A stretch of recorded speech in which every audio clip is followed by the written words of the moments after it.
Praise the lord.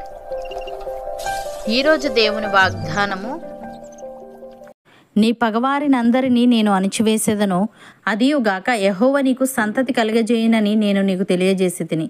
దినవృత్తాంతములు 1 గ్రంథము 17వ అధ్యాయము 10వ వచనము. సహోదరి సహోదరులారా, ఈ వచనం దేవుడు దావీదుకు ఇచ్చిన ఒక అద్భుతమైన వాగ్దానం. దేవుడు దావీదుతో చెప్పిన మాటలో 2 ముఖ్యమైన భాగాలు ఉన్నాయి. ఒకటి, నీ పగవారినందరినీ నేను అణిచివేసేదను అని అన్నాడు. అంటే దేవుడు స్వయంగా దావీదు శత్రువులను ఎదుర్కొని జయిస్తాడని చెప్తున్నాడు. దావీదు తాను యుద్ధాలు చేసిన విజయం మాత్రం దేవుని వల్లే అని ఇది సూచిస్తుంది. దేవుడు తన ప్రజలకు రక్షణ ఇచ్చేవాడు. వారిని హాని చేయదలిచిన వారిపై నిలబడి వారిని అణిచివేస్తాడు. ఉదాహరణకు, దావీదు చిన్నప్పుడు గొర్రెల కాపరిగా ఉన్నాడు. గొలియాతు అనే బలవంతుడిని ఎవ్వరూ ఓడించలేకపోయారు. కానీ దేవుడు దావీదు పక్షాన నిలబడి ఒక రాయితో గొలియాతును అణిచివేశాడు. సౌలు రాజు దావీదును చంపడానికి ఎన్నోసార్లు ప్రయత్నించాడు. అతనిని అడవులలో గుహల్లో వెతికాడు. కానీ ప్రతిసారి దేవుడు దావీదును రక్షించాడు. దానియేలు దేవునికి నిబద్ధుడిగా ఉన్నాడు. దుష్టులు అతనిపై కుట్ర పన్ని రాజుతో ఒక ఆజ్ఞ జారీ చేయించారు.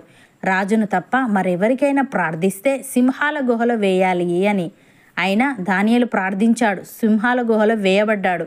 కానీ దేవుడు సింహాల నోరు మూయించాడు. తర్వాత అతనిపై కుట్ర పన్నిన వారిని ఆ గుహలో వేయించాడు. ప్రియులారా, దేవుడు మన పక్షాన ఉంటే మన శత్రువు ఎంత పెద్దవాడైనా అతడు పడిపోవడం ఖాయం. మనం మన శత్రువుల మీద ప్రతీకారం తీర్చుకోకపోయినా దేవుడు మన పక్షాన న్యాయం చేస్తాడు. మన మీద కుట్ర చేసిన వారిని అణిచివేస్తాడు. 2, యెహోవా నీకు సంతతి కలుగజేయునని నేను నీకు తెలియజేసి తిని అని ఉంది. అంటే ఇది కేవలం భౌతిక సంతతి గురించే కాదు. దేవుడు దావీదు వంశంలో నుంచి యేసుక్రీస్తు పుడతాడని దాగి ఉన్న ఒక ఆత్మీయ వాగ్దానం. అంటే దావీదు వంశం ద్వారా దేవుని రాజ్యం శాశ్వతంగా స్థాపించబడుతుందని అర్థం. ప్రియులారా, దేవుడు దావీదుతో చెప్పిన ఈ వాక్యం మనందరికీ కూడా ఒక భరోసా.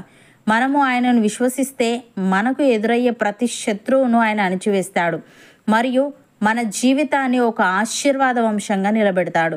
దేవుడు దావీదు వంశాన్ని ఆశీర్వదించి యేసుక్రీస్తు ద్వారా శాశ్వత రాజ్యాన్ని స్థాపించాడు. దావీదుకు ఉన్న విశ్వాసం తరతరాలకు ఆశీర్వాదమైంది. మన విశ్వాసం, మన విధేయత కూడా మన పిల్లలకు అనేక తరాలకు దాని ఫలితాన్ని చూపిస్తాయి. ఉదాహరణకు, తిమోతికి ఉన్న విశ్వాసం వారసత్వంగా వచ్చింది. అతని అవ్వ లోయి, తల్లి యూనికే దేవునిపై విశ్వాసంగా జీవించడంతో తిమోతి గొప్ప దేవుని సేవకుడయ్యాడు. తల్లిదండ్రుల ప్రార్థనలు, విశ్వాసం వారి పిల్లల భవిష్యత్తులో శక్తివంతమైన ఆత్మీయ వారసత్వం అవుతుందనడానికి ఇదొక ఉదాహరణ. మన విశ్వాసం మనకి మాత్రమే కాదు, మన తరతరాలకు కూడా ఆశీర్వాదం అవుతుంది. భక్తుడు ఈ విధంగా అంటున్నాడు, మన తండ్రి అయిన దేవుని నుండి, ప్రభువైన యేసుక్రీస్తు నుండి కృపా సమాధానములు మీకు కలుగునుగాక. దేవుడు తన కుమారుడును మన ప్రభువునైన యేసుక్రీస్తు విషయమైన సువార్తను పరిశుద్ధ లేఖనములందు తన ప్రవక్తల ద్వారా ముందు వాగ్దానము చేసెను. యేసుక్రీస్తు శరీరమును బట్టి దావీదు సంతానముగాను, మృతులలో నుండి పునరుత్థానుడైనందున పరిశుద్ధమైన ఆత్మను బట్టి దేవుని కుమారుడుగాను ప్రభావముతో నిరూపింపబడెను. ఈయన నామము నిమిత్తము సమస్త జనులు విశ్వాసమునకు విధేయులగునట్లు ఈయన ద్వారా మేము కృపను అపొస్తలత్వమును పొందితిమి. మీరును వారిలో ఉన్నవారే యేసుక్రీస్తు వారుగా ఉండుటకు పిలువబడి ఉన్నారు అని. సహోదరి సహోదరులారా, మనుష్యులు తమ కంటే గొప్పవాని తోడు అనే ప్రమాణము చేతురు.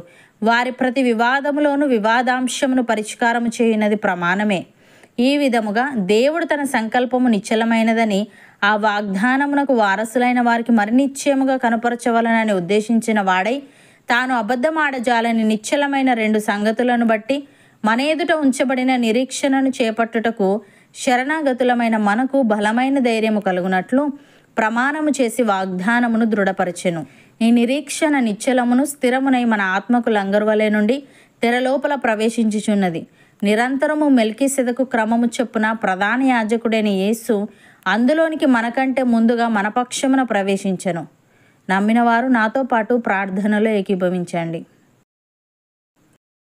పరిశుద్ధుడా, ప్రేమగల తండ్రి, దావీదు పగవారినందరినీ నీవు అణిచివేసేదవని, దావీదు వంశం ద్వారా నీ రాజ్యం శాశ్వతంగా స్థాపించబడుతుందని, దావీదుకు ఉన్న విశ్వాసం తరతరాలకు ఆశీర్వాదమైందని తెలియజేశావు.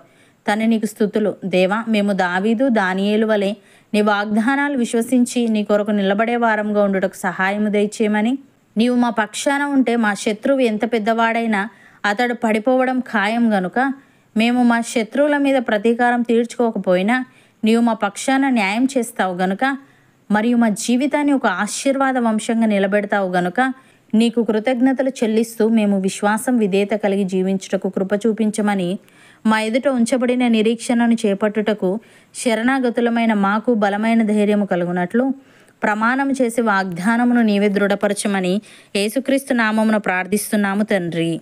ఆమెన్.